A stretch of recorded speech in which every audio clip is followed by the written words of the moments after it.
BCCI ने central contract तो जारी कर दिया है और इस पर लगातार आए दिन कुछ ना कुछ बखेड़ा खड़ा होता हुआ नजर आ रहा है। ईशान किशन और श्रेयस अय्यर को बाहर कर दिया था, इसमें हार्दिक पांड्या बच गए थे।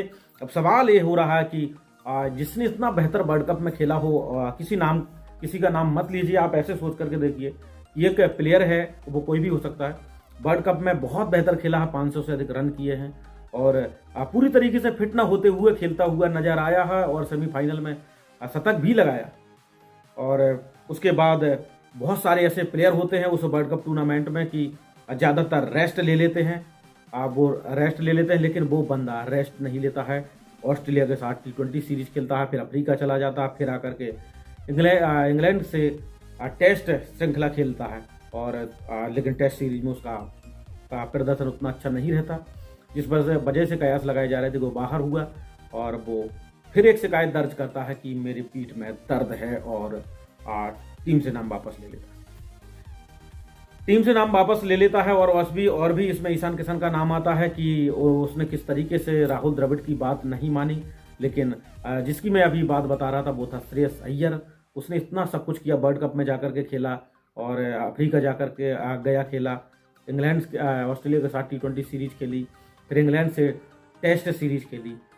तो कोई प्लेयर इतना ज़्यादा खेल रहा है और वो शिकायत दर्ज कर रहा है कि मैं थक गया हूँ, मुझे रेस्ट चाहिए, मेरी पीठ में दर्द है, तो फिर आप उसके साथ ऐसा कैसे कर सकते हैं कि उस प्लेयर को आप सेंट्रल कॉन्ट्रैक्ट से ही बाहर कर दें।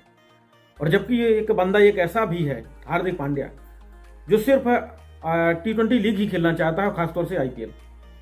बीच में वर्ल्ड कप में भारतीय टीम को धोखा देता है, चला आता है और फिर अदा आ करके कहता है कि मैं फिट नहीं हूँ, फलाना ढिमका, तो तमाम तरह की चीज़ें होती हैं। और फिर जाके मुंबई इंडियंस के कैंप में शामिल हो जाता है और प्रैक्टिस करने लगता है। उधर जाकर के अंबानी ब्रदर्स की जो लीग चलती है प्राइवेट, उसमें बराबर खेलता है, बॉलिंग करता है और बैटिंग करता है। लेकिन जब सेंट्रल कॉन्ट्रैक्ट की बारी आती है तो उसमें सिर्फ ईशान किशन, श्रेयस अय्यर को बकरा बनाया जाता है। सही मायने कहा जाए तो श्रेयस अय्यर को जबरदस्ती इसमें लपेटा गया। बंदे ने रेस्ट नहीं मांगा, लगातार खेला और अच्छा प्रदर्शन किया।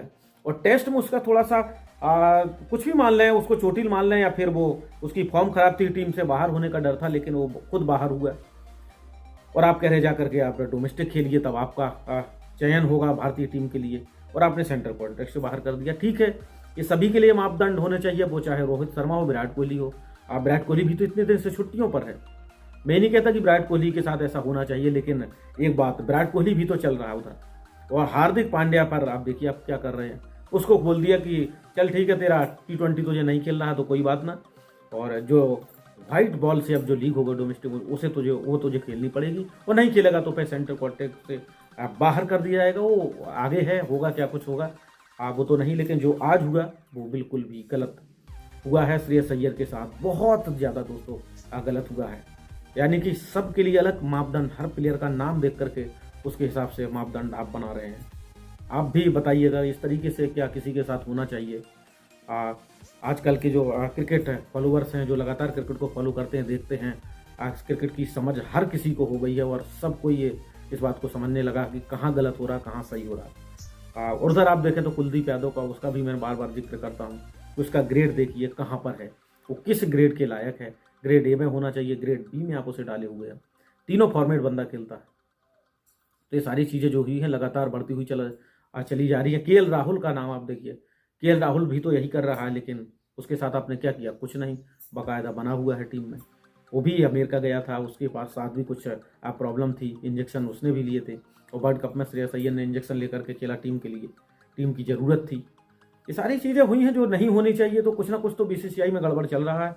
और कप्तान रोहित शर्मा का इसमें राहुल द्रविड़, कोच अजीत अगरकर कुछ अभी क्लियर नहीं है ना। ये चीज़ें होती हैं जब ये लोग रिटायरमेंट होंगे और कोच पद से जाएंगे, अजीत अगरकर बाहर जाएंगे, तब निकल करके सारी चीज़ें आएंगी कि आखिरकार हो क्या रहा है, माजरा क्या है, क्यों श्रेयस अय्यर को सबसे ज़्यादा बरी का बकरा आपने बनाया है। मैं ईशान किशन का तो मुझे समझ में आता है कि ठीक है, आपने उसको पनिश किया है, ठीक है, लेकिन श्रेयस अय्यर कहाँ तक सही है? बात श्रेयस अय्यर की है कि किसी प्लेयर के साथ आप ऐसा कैसे कर सकते हैं कि वो जाकर के वर्ल्ड कप खेलता है, 500 से अधिक रन करता है, सेमीफाइनल में शतक मारता है, T20 सीरीज ऑस्ट्रेलिया से खेलता है, अफ्रीका जाता है, वहाँ खेलता है, फिर इंग्लैंड के साथ यहाँ पर भी खेलता है टेस्ट सीरीज।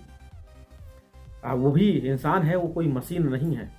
तो ये सारी चीज़ें दोस्तों नहीं होनी चाहिए। यही मैं चाहता हूं कि आप जरूर कमेंट करके बताइएगा कि जो कुछ भी ये चीज़ें हुई है श्रेयस अय्यर के साथ कहां तक ये सही है। कमेंट जरूर कीजिएगा। देखते रहिए स्पोर्ट्स।